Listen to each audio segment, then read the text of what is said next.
Embargos de declaração protelatórios.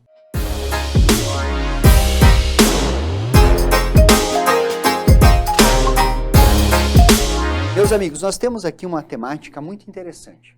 Olha só, os embargos de declaração envolvem aqui uma espécie recursal que eu tenho como pretensão sanar uma omissão, contradição, obscuridade ou erro material, certo?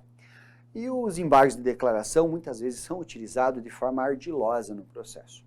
Já diz o CPC que você só pode recorrer quando você desejar alguma modificação naquilo que for decidido, ou seja, se você de fato tiver uma omissão a ser sanada, uma contradição, né? Não significa dizer que se você tiver uma improcedência você estará agindo de forma incorreta, não. Mas tem que ter um mínimo de viabilidade, um mínimo de discussão, uma certa dúvida. O que acontece? No final das contas, muitas vezes, o que nós temos é o seguinte, é a parte que já perdeu, é a parte que já sabe que vai dar ruim, querendo elastecer o processo ao máximo para evitar o prejuízo que já é esperado.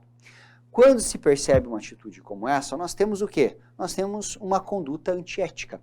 Nós temos uma conduta que viola a boa-fé processual.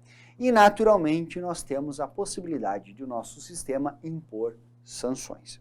Então, quando nós nos depararmos com embargos de declaração protelatórios, nós temos algumas sanções, que é isso que eu quero que você leve para a tua prova, tá? Então, nós temos algumas sanções. Só que são sanções que são aplicadas, pessoal, de forma sucessiva. Opa, travou minha canetinha aqui e meu sucessiva saiu feio. Sucessiva. Certo? Ah, não ficou tão legal, mas você vai entender. Beleza.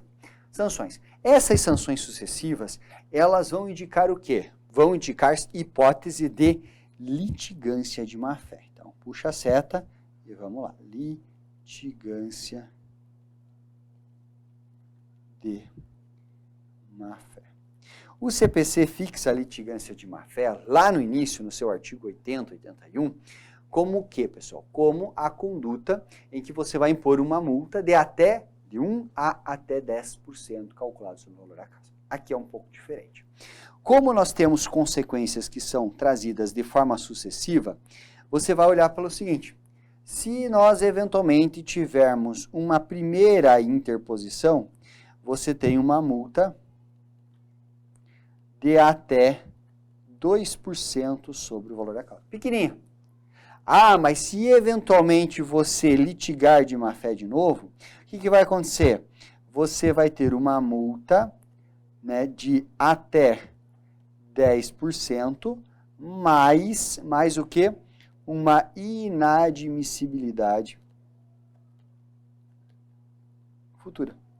Ou seja, se eventualmente, futuramente, você desejar novamente opor embargos, ele não será admitido. Ainda que nesse terceiro ED que você venha a propor, se entenda, né, que ele possa ter, ou você de fato tenha oposto esses embargos de declaração, né, para realmente sanar uma omissão, uma contradição, uma obscuridade, certo? Ou correção de erro material, tá? Então, basicamente é isso. Primeira vez, tá bom, 2%. Segunda vez, vai para 10% e você vai ter uma inadmissibilidade futura de outros embargos de declaração. Beleza? Show! Essa é a nossa dica. Muito obrigado.